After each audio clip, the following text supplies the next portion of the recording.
Hello, everyone, and Happy New Year, and welcome to Conversations with Kira. This is the first episode for 2026. I hope you had a great holiday break, and I hope you've welcomed the new year perfectly well. I hope you're in perfect shape, in perfect health, and you're basically enthusiastic about this year. If you are, welcome, and welcome on a journey that we're going to level up together.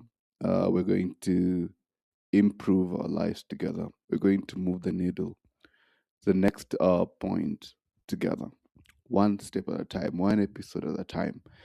And I wanted to record quickly an episode that's going to kickstart this year for us, uh, as it is the norm for most of us, if not all of us. We are so much obsessed with, of course, New Year resolutions, new year, new me, and it's a facade, of course, in the end, because new year, new you, based on what?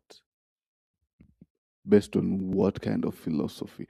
Because you cannot basically just transform yourself by speaking that new year, new me, I'm going to be different this year, when you've not gone deeper into the root cause of what constitutes the kind of a person you are at the moment.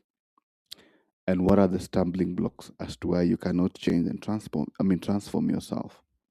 So those are the nitty gritties that we have to look into, right? So what is preventing you from being the person that you want to be? And I think for resolutions or the objectives to be sort of like efficient, we have to look at it differently.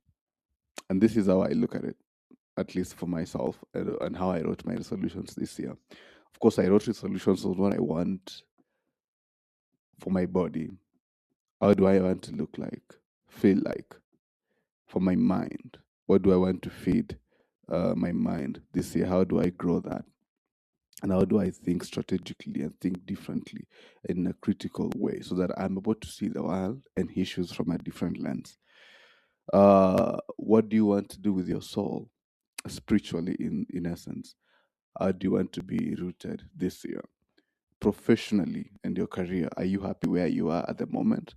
What needs to change? What kind of skill set are you lacking? What kind of efforts do you need to put into this to change and transform yourself to go to the next level? Financial situation as well. How are your finances? What were the mistakes last year that you made financially? How is it going to be better this year? Are you going to save more? Are you going to invest more? How is financial freedom like for you? And what are you going to do to attain that? Then, of course, we have socially. I think socially it has to do with the kind of people you're surrounding yourself with. And we have to be critical of ourselves and look into the aspects of the people that I've had along the way, or even the previous year. Did they had any value into my life? Did I had any value into their lives? Did we complement each other? Was there a synergy between us?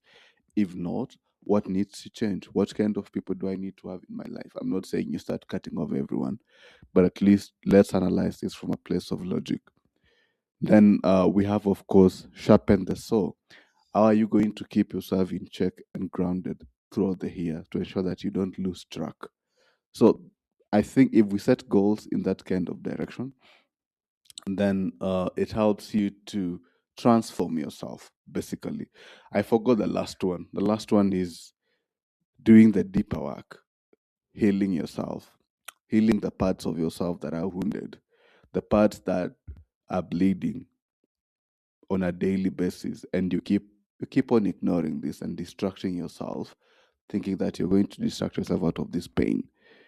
And without healing, without introspecting, without pausing and looking where the wound is, and being more aware of it and looking at it from a place of awareness, rather from a place of ignorance, then you're one step ahead of it, and you know exactly what are the stumbling blocks for you to make progress. So I think, of course, when you go to like the body, what do you want to do physically this year? And then, of course, maybe you want to take more walks this year just to keep fit.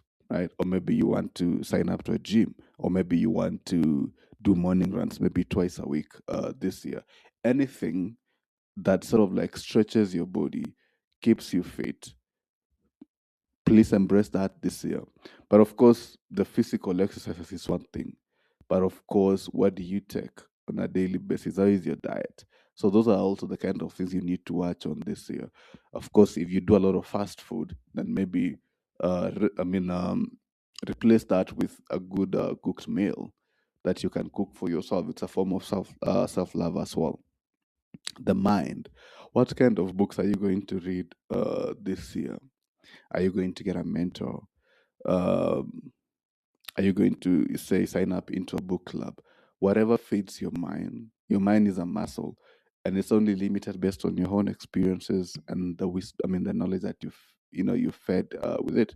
So maybe you should stretch your mind a little bit further so that you're able to think clearly, to think strategically. And the only way to do that is to educate yourself, to read, to learn, to identify the kind of podcast that you'd like to listen to this year.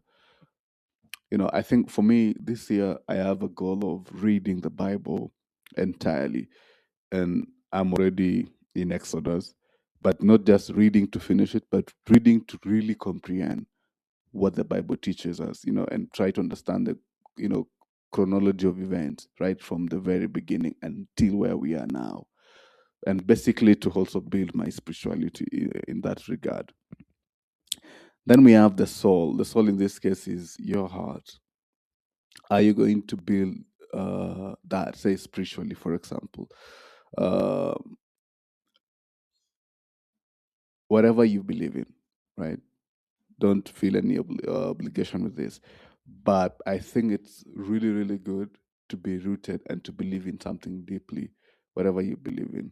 But for myself, I also believe that there is God, of course, and I would like to build on my spirituality more and more this year, and that is more personal for me, and it's a more sort of like personal relationship between me and God that I need to work on. And I know exactly what needs to be done on each and every single day, each and every week, each and every month.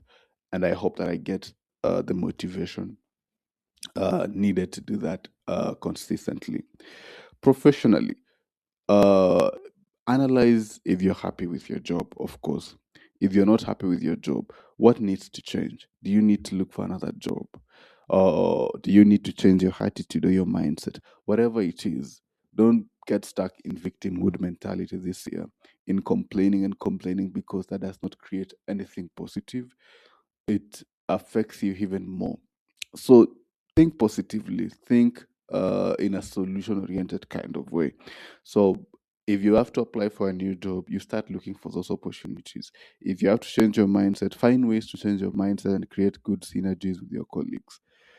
Financially, um, I mean, if you look back, you might notice that, okay, maybe previous year you didn't manage to achieve all the kind of goals that you had put for yourself. Maybe you didn't buy that car, or maybe you didn't buy that land, or maybe you didn't build the home that you had envisioned to build.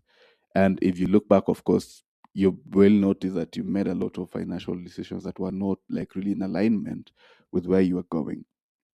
So when it comes to this year, of course, it goes without saying, and this is a bit obvious, that of course have a budget, have a written budget, so that you're able to track exactly where your money is going on every single week, day, week, or month. That way you're able to put your money exactly where you want to put your money. If it's in savings, if it's in investments, whatever it is, then you're able to track each and every single coin. Of course, you also have to check on some habits that you've picked along the way that sort of like are very detrimental to your financial situation. Lastly, of course, find ways to sharpen the soul. Sharpen the soul in this case is to stay motivated, to stay grounded, to stay in alignment with all the resolutions that you've written, and think in this way: the person that I want to be, what would that person be doing right now? When you start with the end in mind, then you know exactly the kind of steps you need to take on us every single day, every single week, every single month to get to that person that you want to be. This way, you're not able to compromise. You're not able to distract yourself. But it's not going to be easy, of course. But to stay grounded, you might as well find your tribe or the kind of people who are into the same kind of thing that you are, the kind of people who are really committed to moving the needle. This way you stay grounded. This way you stay motivated. And I hope this year will be great for you. But most importantly, I wish you peace. I wish you happiness. I wish you health. And I wish healing upon each one of you. We talk about healing in a very ambiguous manner, right? And we always say that time is a healer. Time is not a healer. You are responsible. You're the one who seeks healing. If you don't seek to heal, time cannot heal what you're ignoring. It has to come first from a place of awareness, from a place of proactivity, that I want to transform myself, that I want to work on myself, that I want to identify the blockers or the stumbling blocks in my life and how it started exactly and when and what do I need to do to get hold of it. So I hope you get to connect with yourself and reconnect with yourself again. And I hope you get to have a very, very great year. So happy new year. Stay connected. Subscribe, share this with your community, and let's keep on transforming each other, of course, one episode at a time. I'm really, really grateful that you're here, and I don't take this for granted. Until the next one, speak to you soon. Bye.